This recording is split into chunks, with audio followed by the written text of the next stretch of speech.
We are about to get started here shortly for today's live stream. So glad to have some of you guys here. If you guys come on in, feel free to say hi, hello, leave a comment. Let me know that you guys are here. And then, of course, above all, smash the like button because that does definitely help out.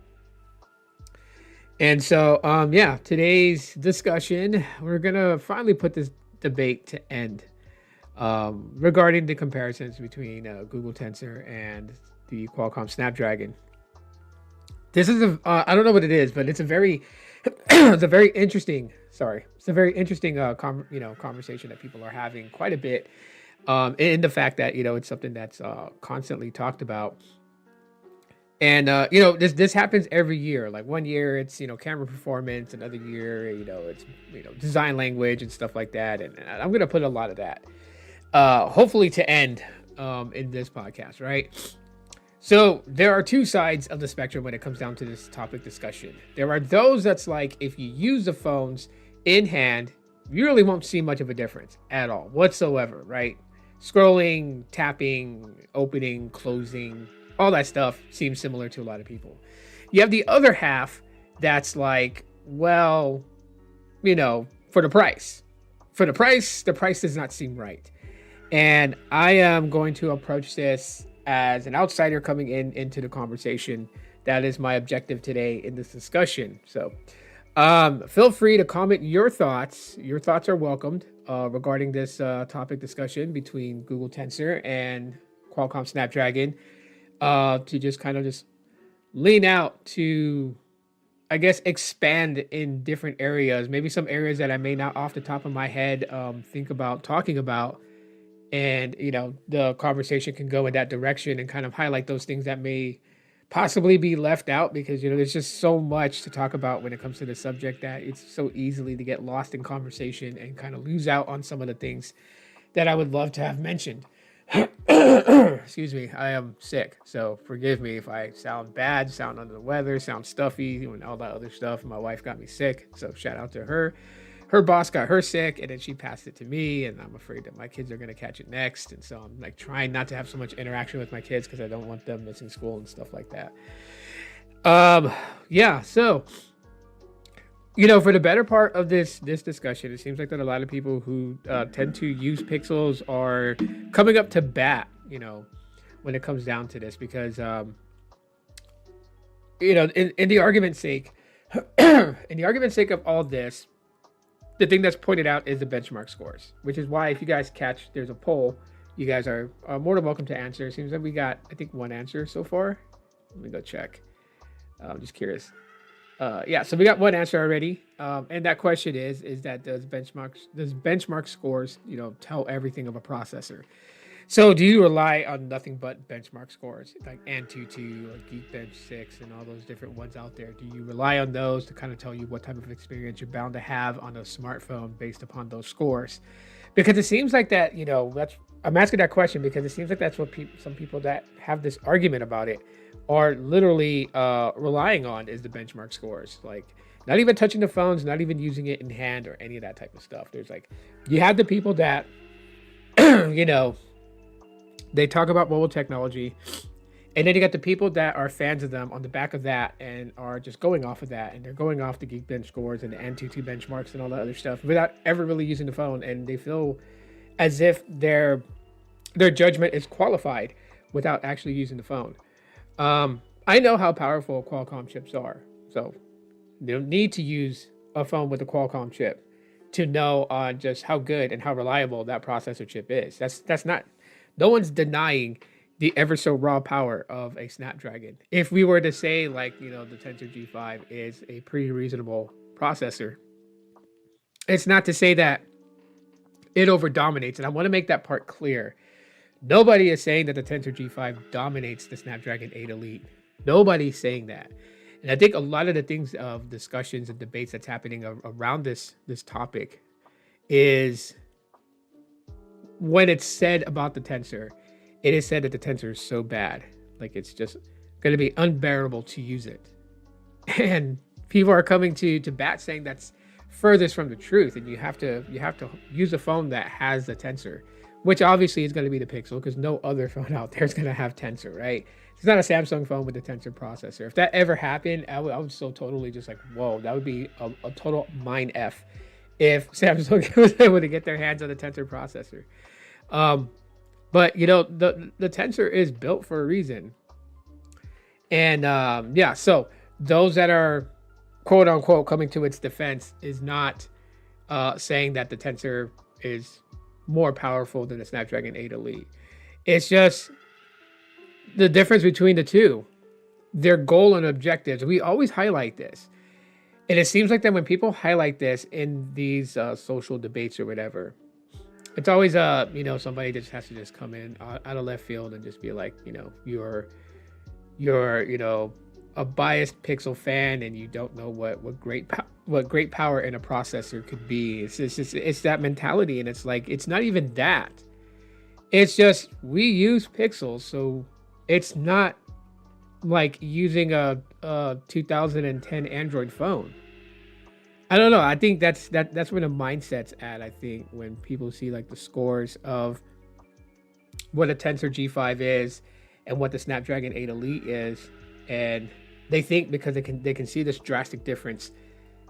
It's like if you pick up a Pixel with the Tensor G5, you are going to be having a 2010 Android experience, and it's nothing like that. It's nothing like that at all whatsoever. There are some key areas that if you have a phone with the Snapdragon 8 Elite, that it's definitely going to shine. And one of the most that's talked about is gaming. It just that I don't know. This year it just seems like that's the battlefront being fought. Every year, like I said, is always a different battlefront. Some years it's the camera quality, some years it's the AI processing, some years it's gaming. This year's gaming. Ever since that whole article kind of dropped about, the Genshin Impact situation, the impact of Genshin Impact on Pixel 10 Pro. Just had so many people just so weirded out about it. And I think, again, like I said, I still hold a lot of those publications that took quick to their website to post an article about it without even fact checking all of the things behind it and exactly what was going on. Really did kind of hurt the reputation of Google. And luckily that these publications don't get sued by Google for any type of viewpoint that has become detrimental to the growth in the market for Google Pixel smartphones, because it actually put a damper on it. If people don't want to admit it, hey, live under your rock for all you want. But me, as someone who's a fan of Google Pixels and loves using these devices, I can tell you guys that it put that stigma on Pixels. There are still people today that will still argue on social media, and that's one of the things that they bring up in their argument is like, oh yeah, it's not going to run Genshin Impact any good, or yada yada yada. It's like, well, wait a minute. That was one person's experience, and what was the reasoning behind that experience remains to be seen. But it wasn't everybody, and it even went so far that the developers of Genshin Impact had to come forward and say that they actually worked with Google and their Tensor processor to make sure that the Google Pixel 10s were able to play and run Genshin Impact. That's pretty sad when a gaming developing company has to come out to back up another company, because the damage had already been done. Once that article was dropped, once it was said, what up, Gene? Once it was said, that's it. It's like, that's what, we were always taught at a very young age. Be careful what you say, because the words that you say, words are power. And when you say it, you can't take back what you say. And even though, gosh, I'm getting notifications. Even though a lot of these publications were coming out trying to do what I call damage control, where they were trying to, let people know, like, okay, this was the real story behind all of it. And, it was too late. It was too late. Their damage control, no matter how fast it came, it was too late. When you put something out like that, it's forever out there. And so now that's the slate that we're on when it comes to the Tensor G5 and the Snapdragon 8 Elite. And shout out to Gene for the super chat, $2, man. I superly appreciate that. Thank you so much. So we have videos and live episodes like this where we try to come in, and it's not really damage control of what we're doing. We're just stating the obvious. And you know what, these things is not for people to like it's not us saying abandon Samsung, abandon Qualcomm based, smartphones and go strictly Pixel and Tensor. No. But I mean, at the same time, we're just like quit trying to stunt any production of the Pixels, right? Because how does that affect Pixel users? Well, Google has an extensive graveyard that we don't want to see the Pixels end up in. Okay, that's one of the things for Pixel fans. I mean, at least I can say that for myself. I really can't speak for a lot of the other fans, but I can say that for myself. I always feel like that, the more attacks like this that's done on Google Pixels, eventually Google will just have that thought, why even try, and just scrap the entire Pixel phone setup. And then now we're only stuck with iPhones and Samsung. Because you can talk about, well, there's all these other ones, yada, yada, yada, yada, but where are they really in the US? Like, where is Vivo in the US? Where is Xiaomi? Where is Honor? Where is Huawei? Where are they in the US? Where's ZTE? Where are they? They're not here. Ever since that ban that happened on devices manufactured in said country, there's not really any around. You have to import those in. You have to go to places like eBay. You have to go to places like, OfferUp or Macari or any of these, quick, seller apps to hopefully find someone who had already bought one and imported it in. So you're not going to get it brand new technically. And if you get it brand new, it's going to have to be shipped in, and it's going to take anywhere.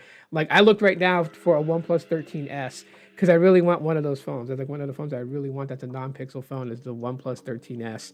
Nice, solid looking phone. Actually, I would love to get the OnePlus 13T, which is a Chinese model, which has a silicon carbon battery of 6280 milliamps rather than, I think it's like 5480 on the OnePlus 13S. But those are international models. They would probably work, best on T-Mobile's network because T-Mobile seems to be able to work great with a lot of these out-of-country devices. And I really want one of those. But, you have to like import it in. So it's like, almost $600 for the phone. And then it would arrive anywhere between October 29th to November 16th because it's coming in from China. So, I mean, those aren't even here. So really all we have really in the US is iPhone, is Galaxy, and it's Pixel. And if we get rid of the Pixel, then we're only down to 2. And you know what happens when we only have 2 options? And everyone wants to talk about like innovation has stopped, innovation is stunt. Well, when you only have 2 options, they don't really have to try hard.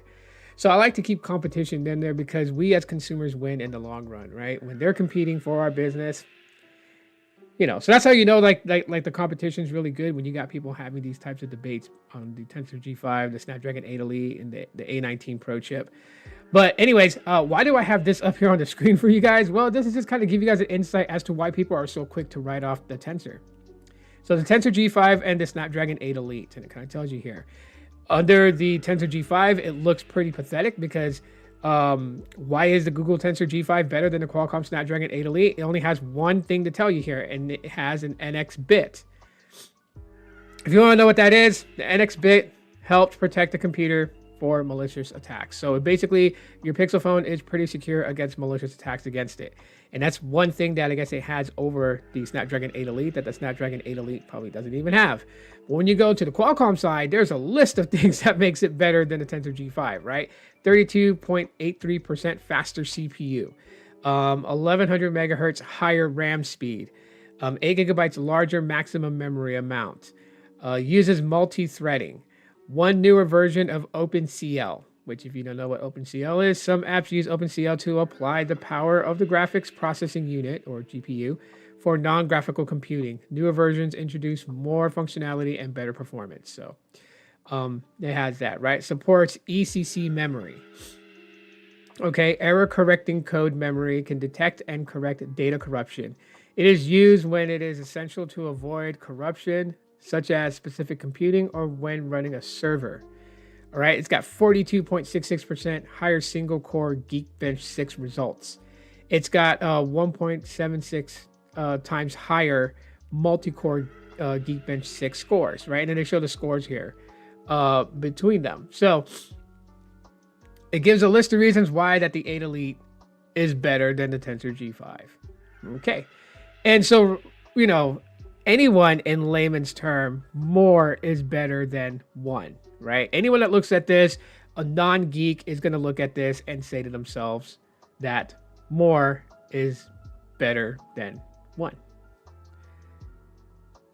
Makes sense. We got 5 votes now, and majority of the votes is swinging towards benchmark scores tell everything of a processor.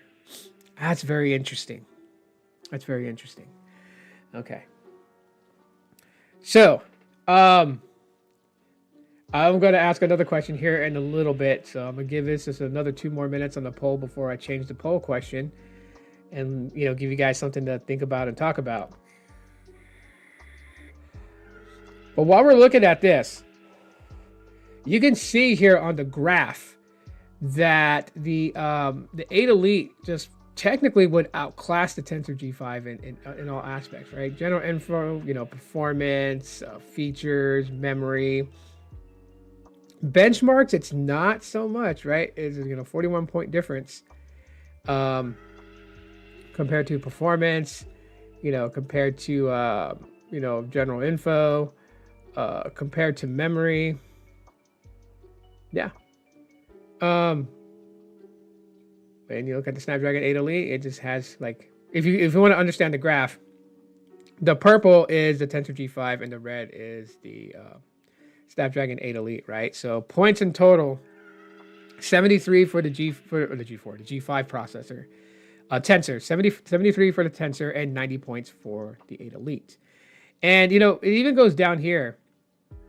If you just kind of break it down in general info, right? The clock speeds, DirectX version, thermals, semiconductor size. We'll show more here.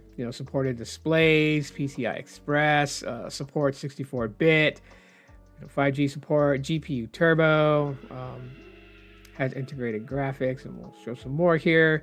You got the OpenGL ES version, right? They're pretty much identical there. OpenCL version, of course. Snapdragon is above that, right? 3-2. OpenGL version. You have CPU temperatures. There's some unknown values there. The G5. Same with the Elite, but we can keep going on. So you have some areas where it can give you some sort of readout, right? Like for shading units, 1536 on for the Snapdragon. Nothing known yet for the G5. But if you go into performance too, right?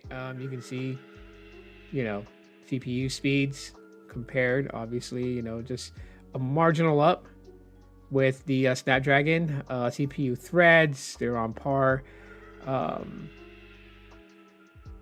Uses big little technology. Google Tensor G5 and the 8 Elite both do that. Turbo clock speeds, there's nothing tested on that. L2 cache, nothing really for the G5. So you have there's still more testing they got to do. On the memory side of it, 5300 megahertz for the Snapdragon, 4200 megahertz for the G5. DDR memory version, both are on par. Maximum memory amount, 16 gigabytes on the G5, 24 gigabytes on the Snapdragon, right? Not too much known here for max memory bandwidth or the channel or the eMMC version. So, yeah. And then features, not too much tested here. There's, some stuff they can give to the Snapdragon, some stuff they can give to the G5, but not so much that they can actually do a comparison on that. Benchmark scores. Here's where everyone kind of judges things at right now. I'm going to end the poll, and it's 60% says yes, benchmark scores tell the tale. So you would say that this right here is enough to influence you to buy a phone. Is what I'm gathering from those that say that the benchmarks tell the tale. So, let's I'm gonna ask this question just out. We don't have to do a poll for this one. I'll ask this question outright. So if benchmarks tell the tale of a processor and how it's going to perform, all right, if you're somebody that prefers the Snapdragon 8 Elite, because on benchmarks it just smokes everything that's out there to a degree. But let's say Apple releases a non-known A19 chip, and let's say they call it the A19 Ultra, and let's say the benchmark score says that that thing just destroys the 8 Elite, are you going to drop your Samsung Galaxy S25 Ultra or your Z Fold 7, completely sell it to get an iPhone just because the benchmark scores on the A19 Ultra chip does laps around the 8 Elite? Or should I put that as a poll? Because if you don't want to comment and you feel like you're feeling a little exposed, then I'll just do this.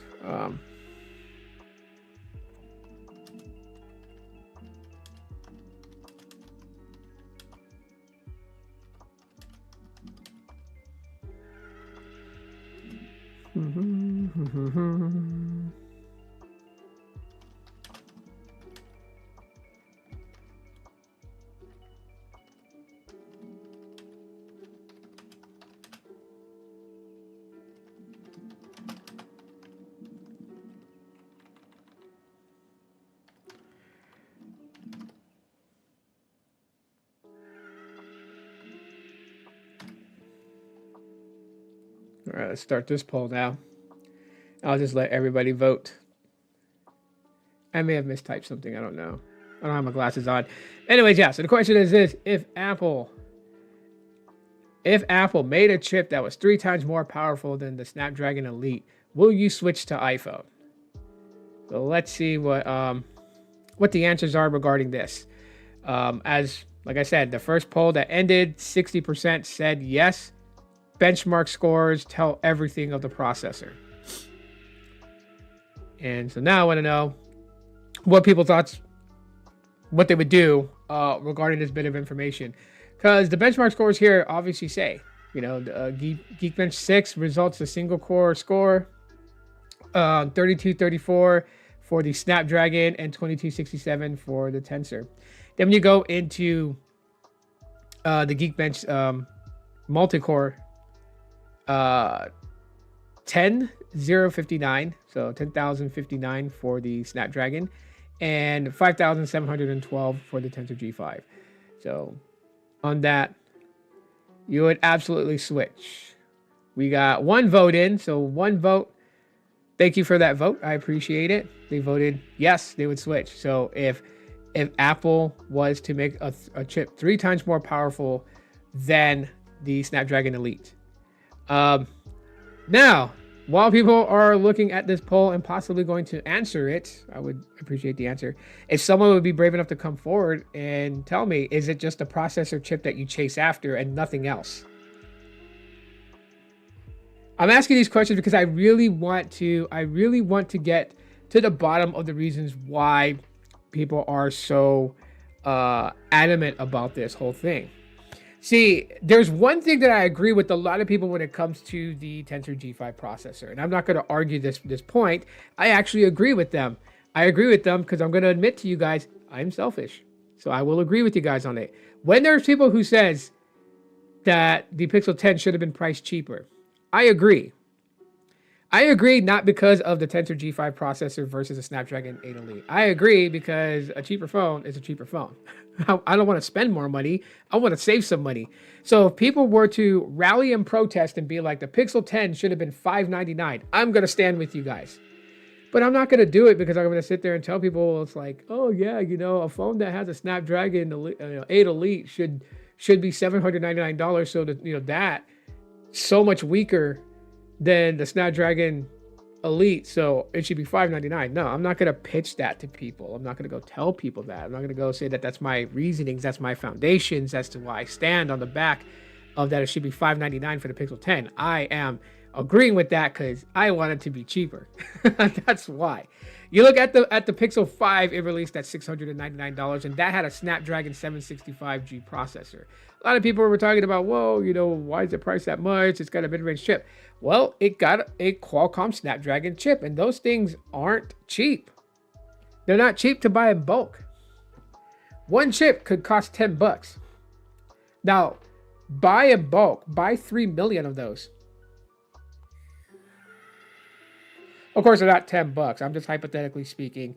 Don't nobody go and fact check me and be like, well, Tito, let me just explain to you that the actual price of a Snapdragon 8 Elite chip for one is, I don't need to know. That was just a hypothetical thing. I'm just stating, when you take something and you're like, well, it's relatively cheap because it's $3.21. Now multiply that by, 30 million. Maybe their first order of these chips is 30 million because their predictions are they're going to sell 30 million of these units, maybe even more afterwards, but guaranteed to sell in the first month 30 million units. So now they're going to buy 30 million chips from Qualcomm. If it's $3.21, do the math. What's it come out to? And when you find out what it comes out to, now ask yourself this question: does the company want to eat that cost, or they're going to make their customers eat that cost? This is business 101. I know not all of us are business people, and we think to ourselves, why do we even care to even know how the business model works? Well, if the business model is understood by a lot of us, we actually can make better educational choices in what we buy, what we purchase, and how we see things for what they really are. And now we're not masked by the advertisement that is always put out.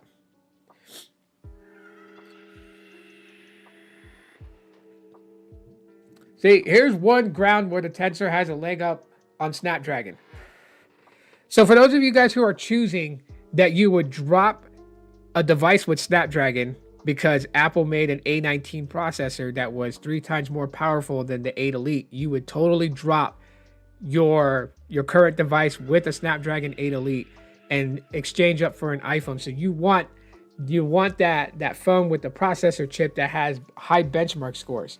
So if a lot of these guys know that, then they really don't have to, have a dedicated focus on what their chip is really made for. They could just make an all-powerful chip and know that you're going to buy it. And that becomes a dangerous scenario. Hopefully a lot of you guys who watched the replay made it this far, because I'm like, yeah, we're getting into something here. Here's why that becomes a dangerous problem. Now, I'm not saying that this is going to happen, but I am a 2 steps ahead type of guy. So I always like to know what's down the road before I choose which path I'm going to walk.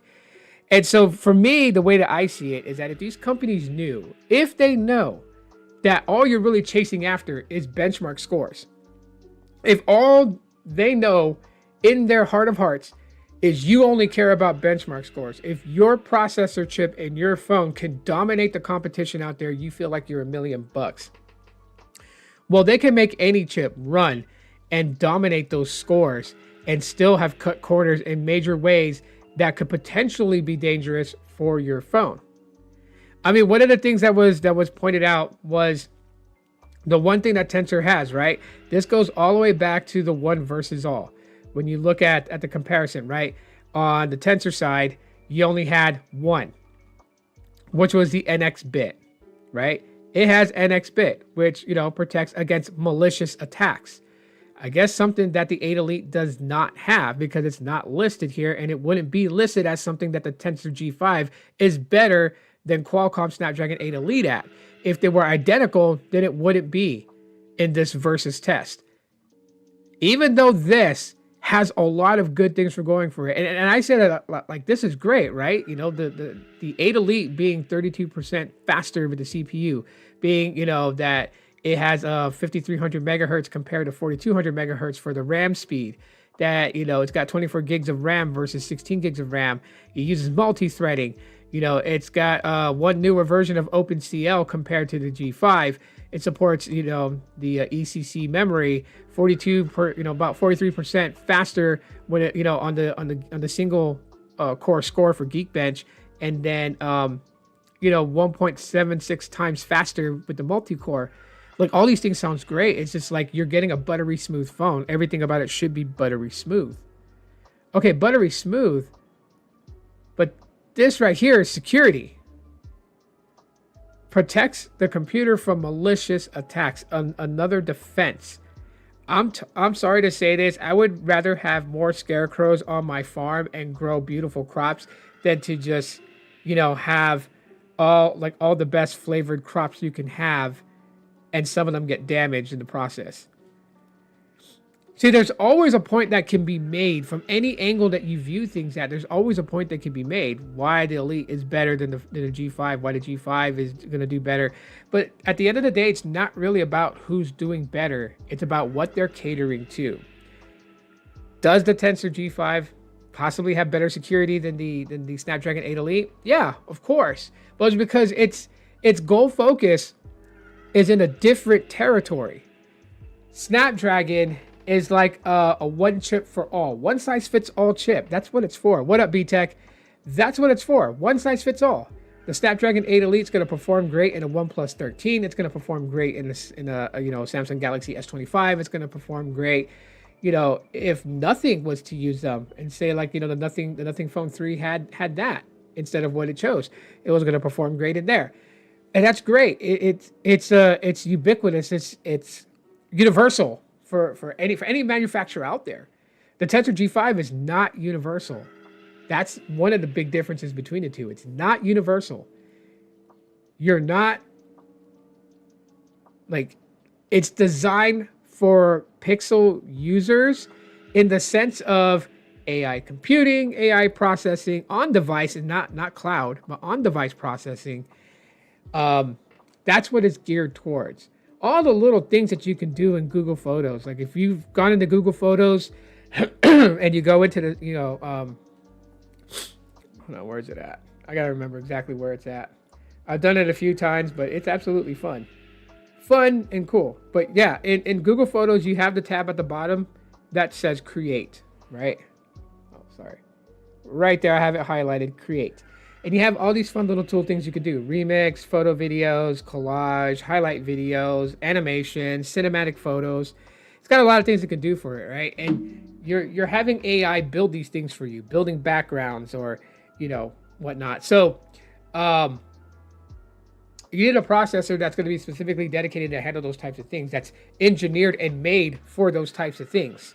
Okay, can the Snapdragon 8 Elite do that? Of course. Maybe not as fluid or as subtle as the Tensor G5, but nonetheless, it's able to get the job done. And it's like when I compare the Tensor G5 to the Tensor G4, doing the same thing, remixing a photo, building, a cinematic photo and stuff like that. It processes a hair faster on the G5 versus the G4. That's a drastic difference where, your photo on the G5 gets done in like 10 seconds.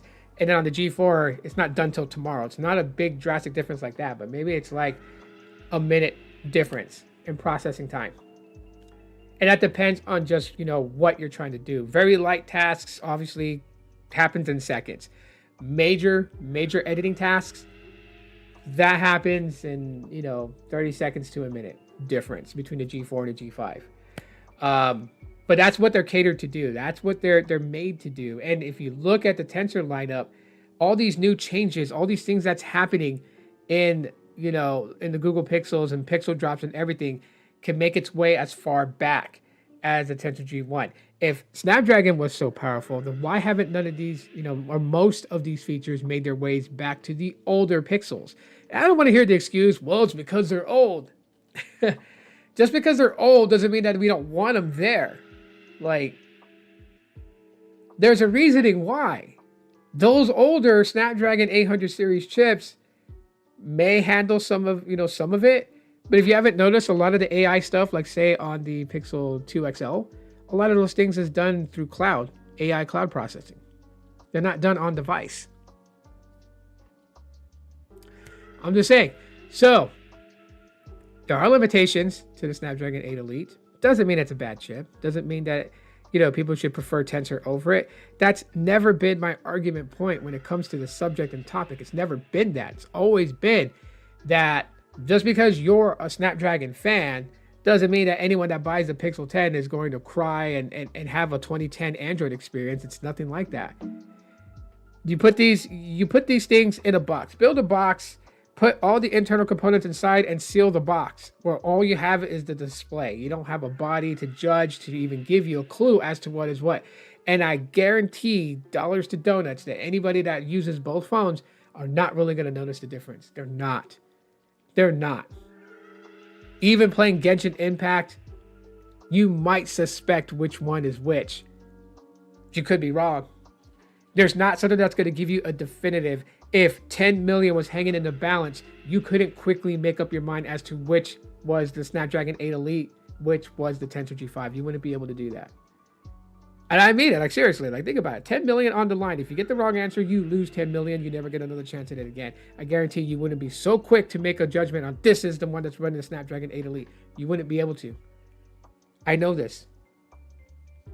Using the phone is, I'm telling you guys, it's not a problem at all. Look. It's not a problem at all. It's not a problem at all. It scrolls. It scrolls.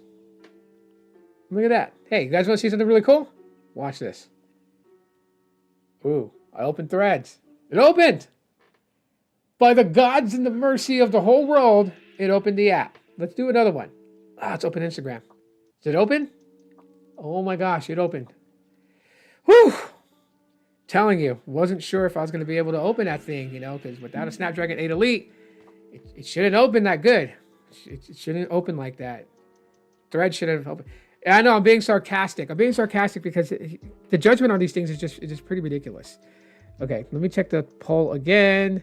There's 3, and all have voted that if Apple made an A19 chip that was 3 times more powerful than the Snapdragon 8 Elite, you would ditch your current device with a Snapdragon 8 Elite and switch up to iPhone.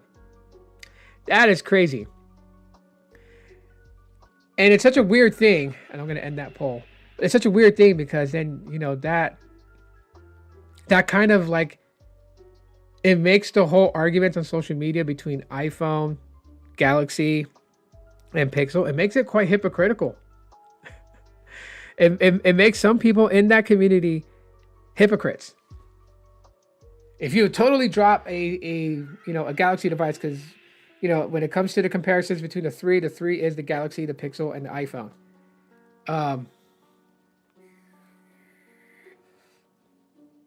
Hey, I just thought of an acronym. Pixel, iPhone, Galaxy, PIG. The whole smartphone scene is one giant pig.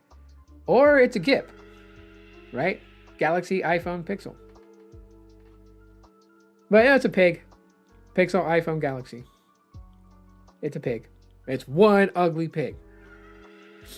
But the arguments that people would say that, Apple and iOS 26 is so fluid and so good, yada, yada, yada. I mean, to base everything on the 2 polls that I've run, 1 being that does benchmark scores tell the tale, and 2 is that if, basically, I should have worded it better though, but if another processor brand had 3 times better the amount, you would drop it. Actually, let me do this. I want to know this. We'll start one final poll.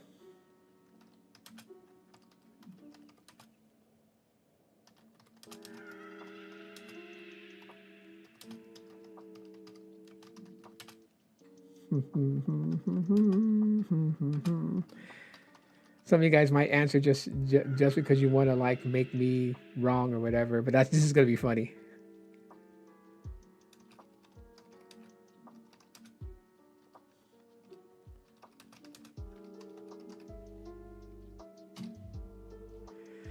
All right, here it goes.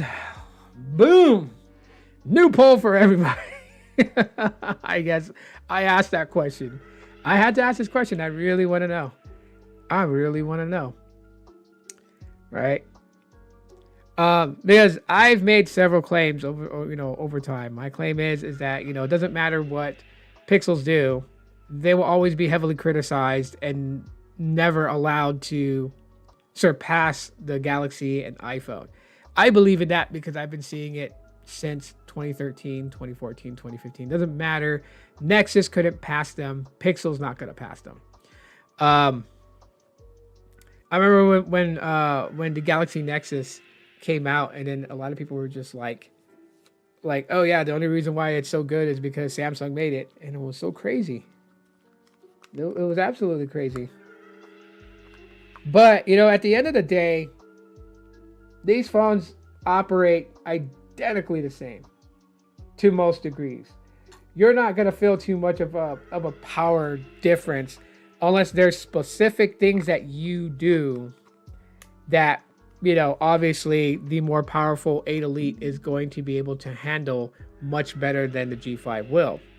But I can tell you guys, I do all my video editings from my phones, and they render videos just fine. There's only one gripe that I have with the Pixel 10, but that has to do with YouTube Create, and I think it's the YouTube Create app that has a limitation based upon the Pixel phone. Because any other phone, in the YouTube Create, which is a video editor app where you can edit shorts quickly, you can even edit long form videos, but it was mainly made for those short form content creators who just create shorts and upload them to YouTube quickly. That app allows you to render video in 4K 30 frames per second.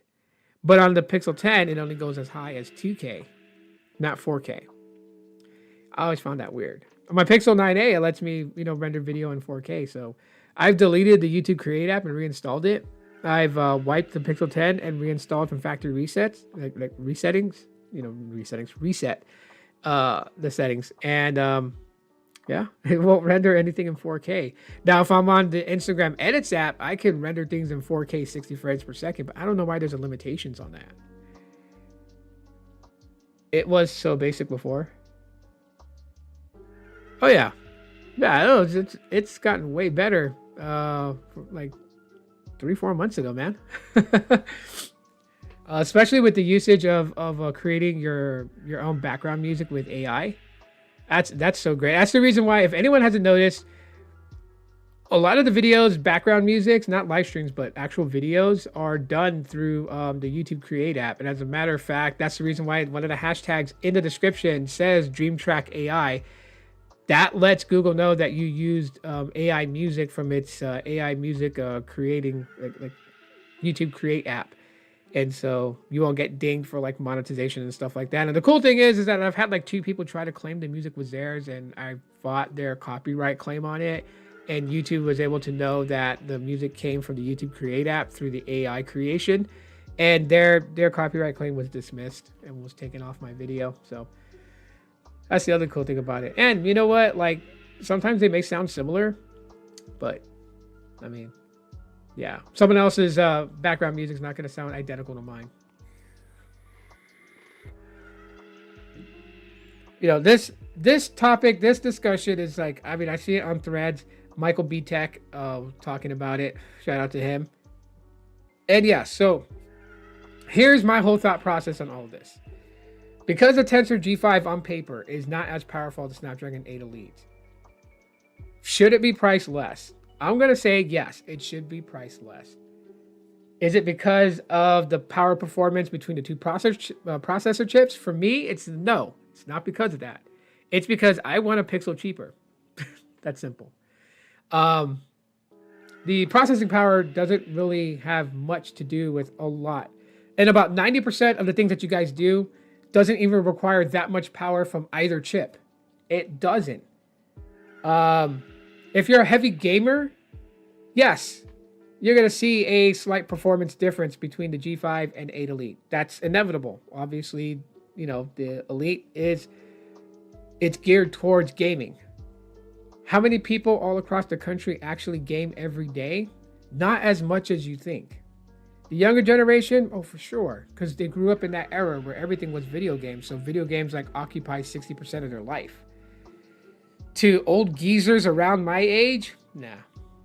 I don't game so much on my phone. I do that on my computer and on my consoles, not on my phone. When I'm out and about with my phone, it's really about taking photos. That's been my interest, is amateur photography, taking photos. When I go hiking, taking photos. When I go places with my family, capturing those moments, taking photos. Making content, talking about stuff like this, I use the phone. I use a Pixel as a webcam for my PC. My Pixel 7a is my webcam right now. I don't do heavy gaming on my phone. Facebook is not power intensive. It's not power hungry.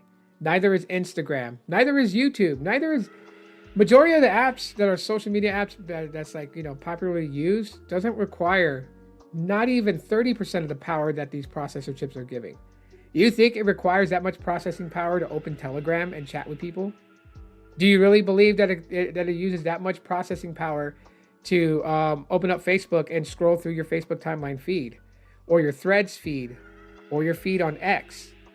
Does it take more than 25% processing power to open TikTok and scroll through short form content and watch.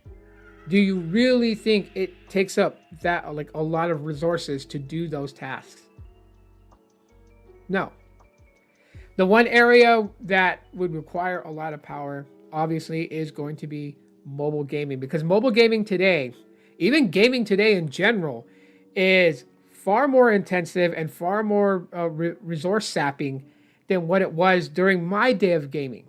My day of gaming, 8-bit to 16-bit, right? You were either Team Nintendo with their 8-bit, or you rocked with Sega Genesis, which was 32-bit.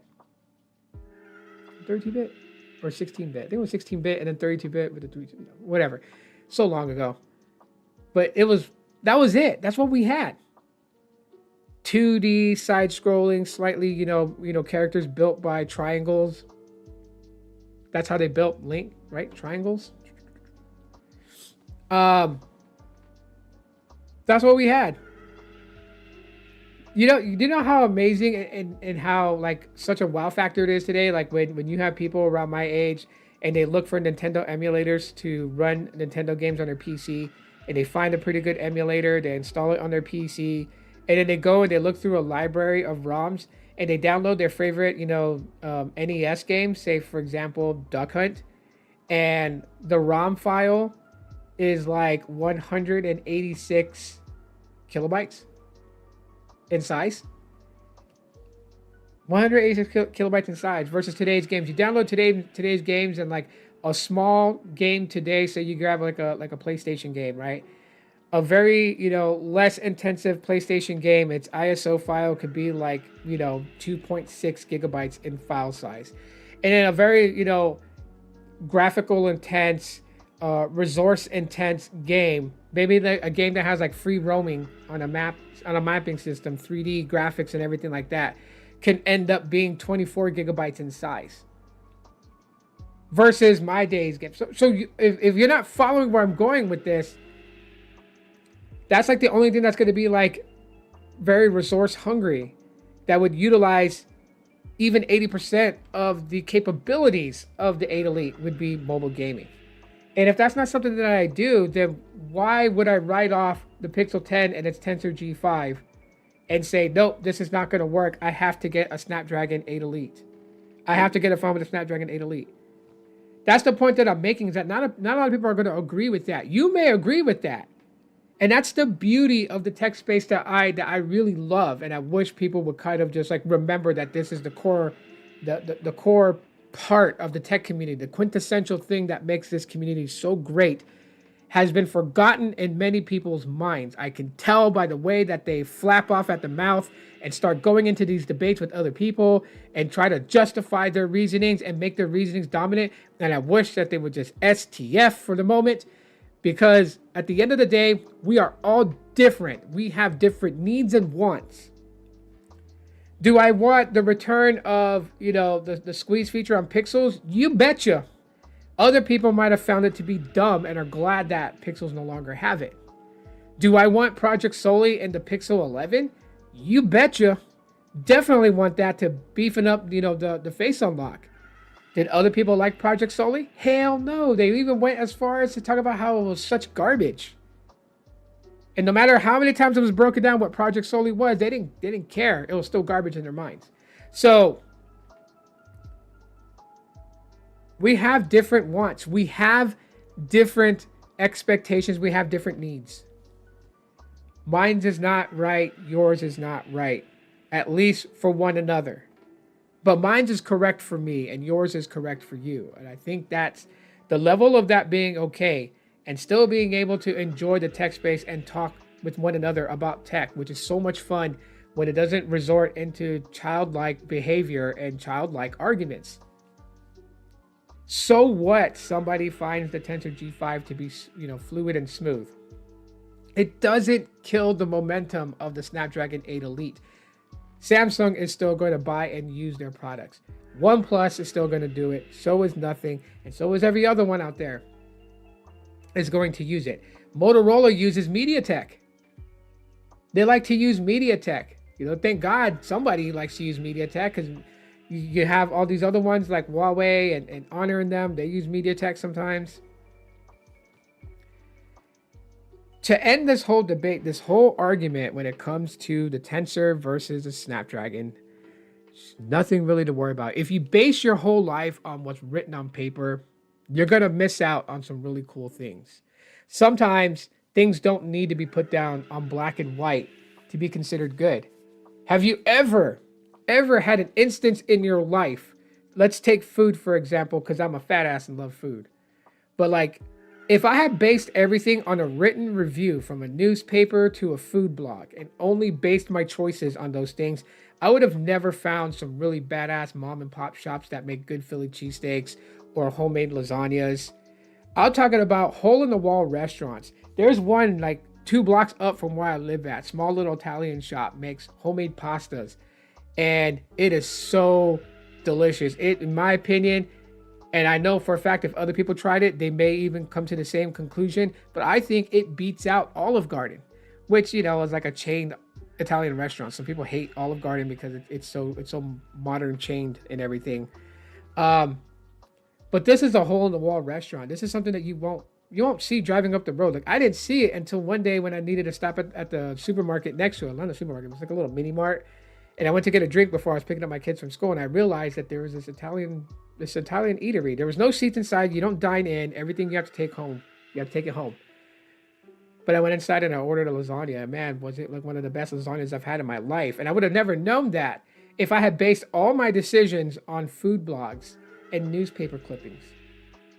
As I'm saying, in my opinion, those who had voted that benchmark scores tell everything about a processor chip, I say you're wrong on that. And that's my thing. You could disagree with me. We can agree to disagree.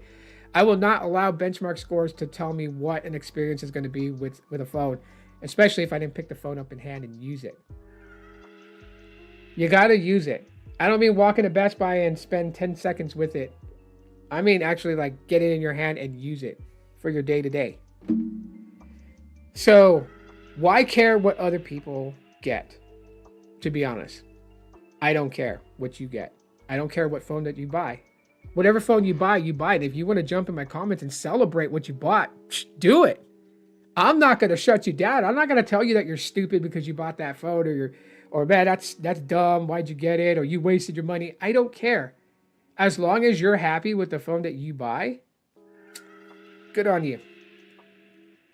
Thank God, you know, a lot of you guys are pretty cool. You guys don't ever come at me and tell me like I was dumb for getting the Pixel 10. Why did I get it? You guys don't care what I buy. You guys watch the review and listen to what I have to say on it, what my experience is, but hopefully you guys don't ever feel like that you're trying to be influenced to buy Pixel, because if you think that, let me just shut that down. No, I don't care if you guys buy Pixels or don't. Buy what you want to buy. Stick with Galaxy if you love it. Stick with iPhone if you love it. Stick with Motorola if you love it. Stick with what you like. I just talk about Pixels because they're pretty cool. And some of the things that they do does trickle its way to non-Pixel devices. And so if it's something that I think that, you know, you may find cool, you may be able to mess around with it with your smartphone. Like if you have like the Moto Edge series or the Moto Edge Fusion, you know, you can take advantage of some of those things that you can do with, AI. And the whole security behind it with AI today, it has to be regulated. It has to be, they have to have checks and balances in place. I'm already starting to see people talk about AI and how detrimental it is. And it's pretty sad too, because there's a few women who's come forward who has been deepfaked on certain type videos that has ultimately ruined their life. They've been fired from their job. They've been looked at by the community in a very bad way. And other people have looked at them in this very creepy way. And so AI can be very dangerous too. And so that's why we also do need some security in place regarding AI, because of the damaging things that can be done. Like we could come up with some pretty cool things technology wise. We build technology and it's so great and so fun and can be helpful. But then there's like, we also have it in our nature to be disgusting, creatures, and we do terrible things to other people. We're capable of very bad things. And it's totally sad. So ultimately, no, benchmark scores do not tell the tale. And honestly, they should never be your way of gauging a phone. They should never be. Unless you're cool with just the same thing that you're using all the time. I mean, if all you really care about using is Galaxy phones and you'll never switch to anything else, stick with that and just go with that. Same if you're an iPhone user, and same if you're a Pixel user. I like Pixels, but I like using other things. Currently, right now, if you guys didn't know, so Pixel 10 is my main device with my main SIM inside of it. I am also using the iPhone 11 Pro Max again for iOS 26, and then I have another SIM in the Pixel 9a for my backup device, Pixel, and then I have the Galaxy S21, also with a SIM inside of it in case I want to use something off of that. So, yeah, I think I'm gonna do like a photo comparison between the cameras of the iPhone 11 Pro Max versus the Pixel 10, and it's not to be like the Pixel 10's newer, so it's gonna crush the iPhone 11 Pro Max. Because I can tell you guys, there are some instances where the iPhone takes really good photos, and I want to show you guys this. So I'm actually working on that video. I'll probably have it out by the end of the week. If anything, this week is also again gonna be very busy for me. So probably more live streams than actual video drops. But I'll try to get at least 1 or 2 videos in this week, for sure. I don't know what videos I'm going to do, but I'll have one for you guys. So, yeah. Anyways, that's pretty much all the time that I have for right now. I appreciate you guys hanging out with me. I appreciate you guys, literally, you know, let's see, 5 votes. 60% says no, even if the Tensor chip was 10 times faster than the Snapdragon 8 Elite, they will not buy. So that's interesting. Wow. That is absolutely interesting. Okay, I got to end that poll. So, before I go, let's wrap this up with the polls. Okay, so the very first one is, does benchmark scores tell everything of the processor? All right, 60% said yes. 40% said no. That was out of 5 votes. The next poll came, if Apple made a chip 3 times more powerful than the Snapdragon Elite, would you switch to iPhone? Out of 3 votes, 100% said yes. And then the final was, if Tensor made a chip 10 times faster than the 8 Elite, will you switch to Pixel? And 40% said yes, and 60% said no. So basically 3 people voted no if the Pixel's chip was 10 times faster than the Snapdragon 8 Elite, but would switch if the iPhone had a chip that was basically 3 times faster. They would switch to an iPhone. And they say that benchmarks tell to tell. Well, if benchmarks benchmarked the Tensor to being 10 times faster than the Snapdragon 8 Elite, you still wouldn't change. So you just basically stepped on your own self there and literally just stated that even if the Tensor, benchmark-wise, was 10 times faster than the 8 Elite, you still wouldn't switch to a Pixel and Tensor. You would stay off of it. So there's more to it than just the processing power, the GPU, the gaming. I think I know what it might be because I've been saying it all along. Some people just don't like Google Pixels. Simple as that. It's like when people were hating on Apple. They would never use Apple. They would swear. I know. I used to be one of them. I'm going to admit this to you guys. I admitted it before, but I'm going to admit this again. I used to be one of you guys. I used to be like, I'm never using an iPhone. Screw that. I'm never using an iPhone. I'm only using Pixels. I'm only using, Android for life. The channel is called Aloha Android. I got tongue-tied there. Okay, I was all about Android, and what the hell do I have in my hand now that I am using? Even if it's a secondary device, I'm still using it. Look, Apple logo. It's there. It's there. Pixel. Apple. Samsung. It's there. I'm just saying, sometimes it's okay. If you're biased and you don't like Pixels because you just don't like Pixels, maybe you find Pixel fanboys to be rambunctious and annoying. Okay, that's fine. It's cool, Like, hey, it's cool. Let's not try to mask BS with a bunch of like statistics such as benchmark scores. That's all I'm going to say. And thank you guys for participating in the polls. It really helped kind of like show that out. That's what I was trying to show, was that sometimes we just don't like things, and it's okay. People need to understand that. It's okay if you don't like things. You don't like Pixels, you don't like Pixels. You don't have to like them. It's your choice.